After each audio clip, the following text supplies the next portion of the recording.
today we've got a 2013 1.7 Vauxhall Mokka, and we've got a bit of a horrible vibration, and I've put it down to the flywheel.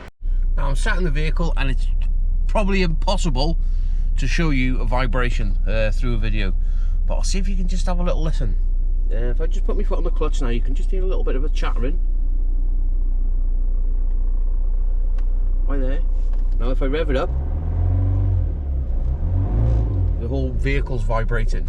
Now with me working on a two-poster ramp, because the subframe's got to come off, what I do is remove the steering column, the lower steering column joint now, and then I put a seat belt through the steering wheel. I know a lot of people are going to say, oh, just take the key out. I know you can take the key out, but for some unknown reason, if I need to start that vehicle or put the ignition on at some point, I'm not worrying about damaging that clock spring. As you can see now, I've got the vehicle on the ramp. Before we put it on the ramp, make sure that you got your lock and wheel nuts, just in case you need to open the doors or the glove box. You know the score. Let's get underneath the bonnet now before we take it up. We've got the battery tray out of the way, pull the ECU out so we can get access to that gearbox mount. Once that battery and battery tray is out of the way, we need to move around to the gear cable, which is down the side. Little clips pull back and the cable slide out of the bracket, and you just get this little pry bar and pop it off the ball. Now there is one bolt which you do struggle to get to underneath, which is just at the back of that selector down there. We remove that, which is there. We can get this vehicle in the air now, and everything is from underneath. Now before we fully raise this vehicle, we're going to remove the two front wheels, anti-roll bar links, tracker ends, and also bottom ball joints, and we're going to take a centre drive shaft nut out, and we're going to do that both sides. Now we've got the vehicle fully raised, we've come underneath it and we've removed all that plastic cover which is there. Horrible job that is. Now we've got the ball joints out, drive shafts out, everything off the steering and suspension is disconnected. The dog bone bush, I call them dog bone bush, you can call them whatever you want. We've undone the exhaust hanger brackets and we're ready now to pull this subframe down. But however, I'm going to show you a little tip. Now when you remove these subframes on these little Vauxhall Mokkas, we all know what these are, exhaust hangers. They come in your brand new exhausts. What we need to do, get up there, hook it into the chassis like so, and then clip it into the bottom of the radiator, so when we drop that subframe now, the damp fan pack will stay in place. Now as you can see, I've got the subframe off, which is down there out the way. Now look at all this room we got underneath, it's beautiful. Anyway, we need to make a start on removing the bell housing bolt and the start motor. There's a little earth wire, be careful with it. I've also removed the dry shafts as well. We've caught the oil, kept it into a nice clean little receptacle. Right, let's make a start on getting all these bell housing bolts out.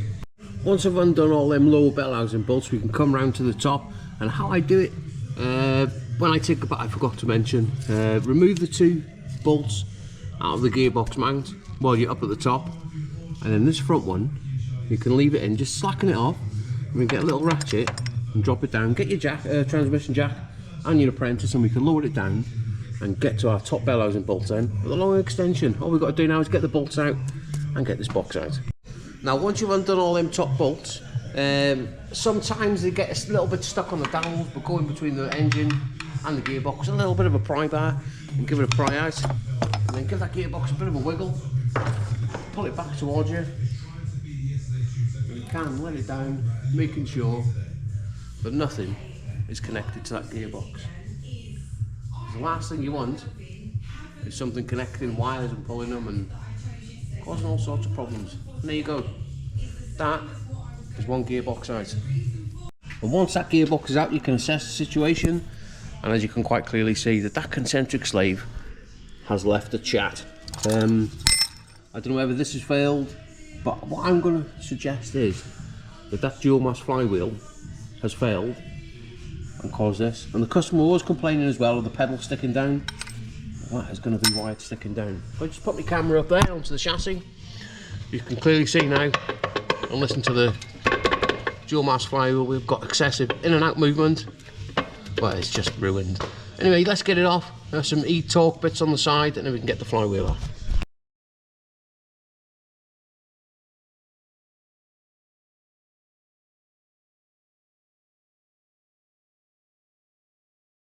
And that is that flywheel now removed.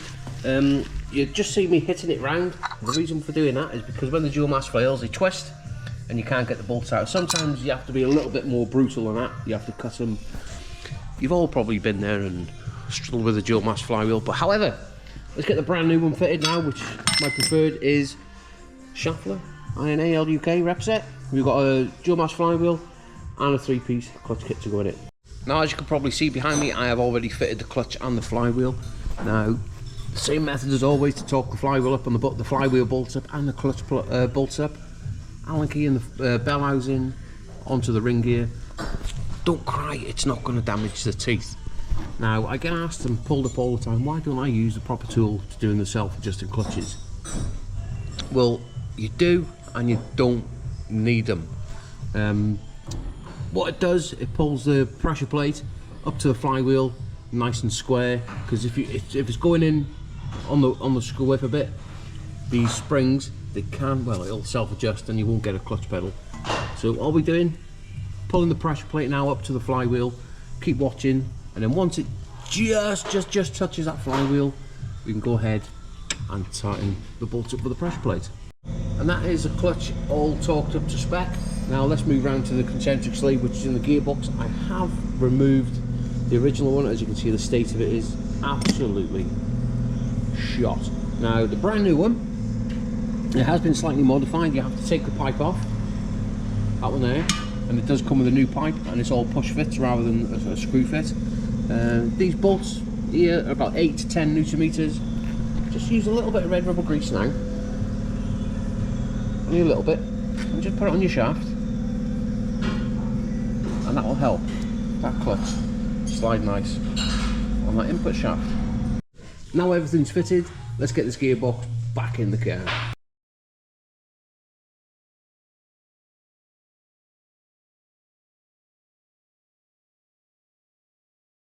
As you can see, I got a little bit carried away, and everything now underneath the vehicle is all bolted back up tightly. Up the top now, we've put the gear cables at the back, they're all coupled up.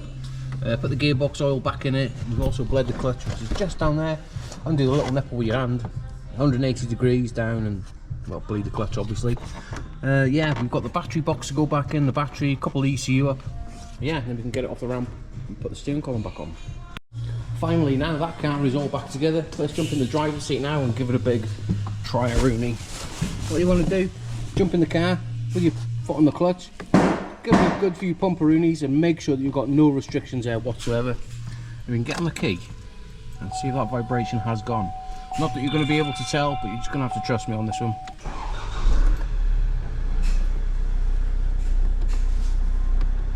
Absolutely perfect. Have we got drive? Just put it in for first. We've got drive. Let's go into for reverse or race mode. I'm back. Absolutely perfect. And there you go. That is one clutch and flywheel replacement on a 2013 Vauxhall Mokka 1.7 diesel. We've just got to torque the wheel nuts up now, and then we're going to take it down the road for a little bit of a test drive. Make sure the clutch is working correctly as it should be. And yeah, let's get it sent.